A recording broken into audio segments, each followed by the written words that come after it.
Trigger warning. I share my experience with sexual assault and what happened afterwards in today's episode. I thought I was prepared. I'd thought I'd know how to stand up for myself. I never thought it would happen to me. I was raised in a sex positive home where knowledge was supposed to be protection. I knew the words. I knew what consent was supposed to look like. No one teaches you what it feels like when your body freezes and your mind tries to catch up. Then I entered a community where purity determined your worth, where being good mattered more than being safe. I met someone who made me feel seen, someone I thought I could trust, and in the end, none of that mattered. Nothing prepared me for what happened, for the silence afterwards, the kind of silence where you question your own memory, when you replay it over and over, trying to make it make sense. Where speaking up doesn't bring clarity, it makes you the problem. Nothing prepared me for the moment I realized it wasn't assault I had to survive. It was what came after.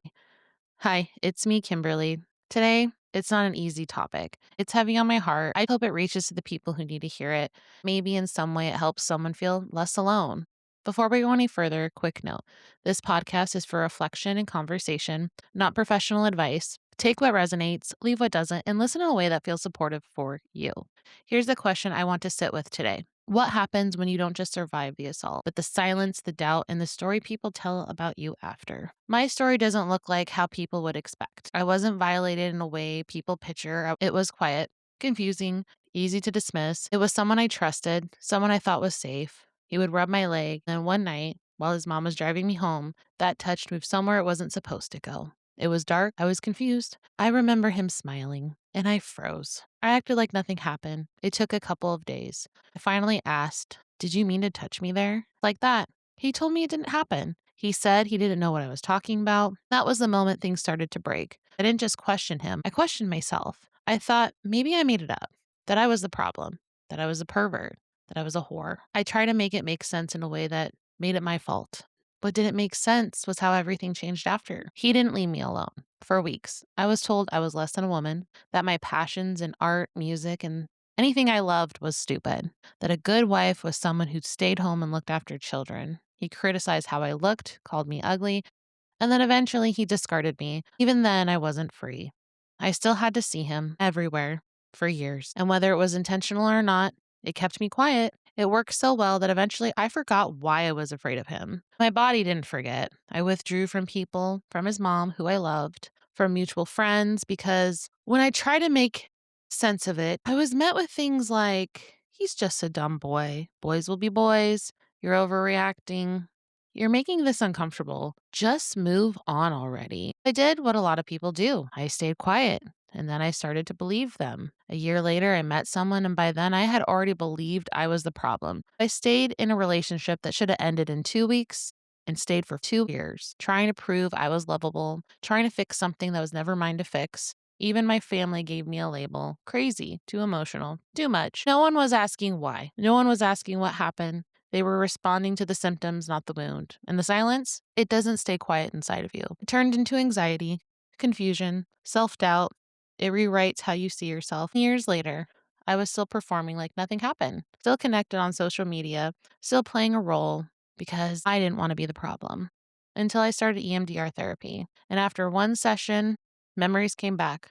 And I didn't even go in there for that. And I remember thinking, I was assaulted, not confusion, not imagination, real. And the strangest part, I didn't break down right away. I felt empty. The heartbreak came later. The inability to keep it to myself happened soon after, because when I shared it, I probably was desperate. And I wasn't met with support. I was met with dismissal. You're happily married now, Kim. He's a better person now. I don't want to hear it. I had it worse. And that's when it hit me. It wasn't the assault that hurt me in that moment. It was realizing I wasn't going to be held in my pain. I would have to carry it without the support I thought I'd have. I would be seen as attention seeking or dramatic or a liar, like I always ended up being seen as. And that kind of silence, it changes you. It teaches you not to trust yourself. It makes you question your reality. It follows you into relationships. It showed up in my marriage in a way that I tested safety, in a way I struggled to feel secure. And healing didn't happen overnight. It took years, years of repair, years of relearning what safety feels like. Today, I can say something I couldn't say before. I feel seen. I feel heard. I feel like I can be myself again. And for the people who hurt me, I don't need closure from them. At this point, repair wouldn't be for me. And I'm not interested in performative apologies anymore. Sometimes it's too late, and that's okay. Healing doesn't always look like reconciliation. Sometimes it looks like choosing yourself without needing them to understand. When I ask the question again, what happened when you don't just survive assault, but the silence, the doubt, and the stories people tell about you after? This is what I mean. It doesn't just affect what you remember, it affects who you believe you are. And unlearning that, that's the real work. I also want to be really clear about something. My goal in telling this story is not a witch hunt. It's not about dragging names or burning people down. It's about telling the truth of what harm does and what happens when it's ignored. I can hold two things at once.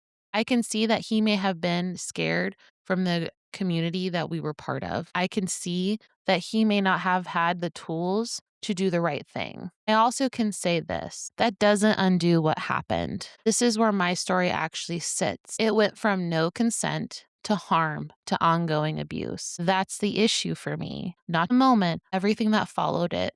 The denial, the rewriting of my reality, the tearing down who I was to keep me quiet. That was not a misunderstanding. He knew what he was doing. That was harm. And harm is not middle ground. We don't get to stand in the middle of harm and call it neutrality because silence doesn't stay neutral. And too often, it only protects the person who caused the harm. This happened in 2011. And even 10 years later in 2021, when I finally had the words, when I was finally ready to speak, I was told to be quiet. This isn't about what happened back then. It's about a pattern that communities are still repeating now. This idea of, I don't want to choose sides. That is a choice. When harm is present, not choosing a side is choosing silence. And choosing silence is what allows harm to continue. And I don't want that. I don't want destruction. I don't want mob justice. I want something harder than that. I want healing. I want people to take accountability. I want communities that are actually safe, not just comfortable. That does mean something uncomfortable. Not everyone gets to stay. Not everyone gets access to you. Not every relationship gets repaired. Sometimes the most loving thing you can do for yourself and for your community is to be honest about harm, even when it costs you something, even when people don't like it. There is hope, though. I'm not where I was. I'm not that girl questioning her own reality. I am someone who can name what happened, who can feel it and not disappear inside it anymore. I can build relationships where I am seen, where I am heard, where repair is possible. And that does not come from silence, it comes from truth. If you're listening to this and you've been through something similar, you're not crazy. And the silence around you, it doesn't define what happened. You are allowed to see clearly. You are allowed to name harm. You're allowed to build a life that isn't shaped by someone else's denial. That's the community I believe in. Not perfect, not easy, but honest and safe enough to tell the truth. Thanks again for listening to my rambles. Welcome to Thinking Out Loud. I'm Kimberly. I don't have all the answers, and I'm okay with that. If this felt familiar, uncomfortable, or oddly relatable, you're probably in the right place. If you're looking for a community of people navigating balance and asking honest questions, follow along. We'll keep thinking, we'll keep growing, and we'll keep asking questions together.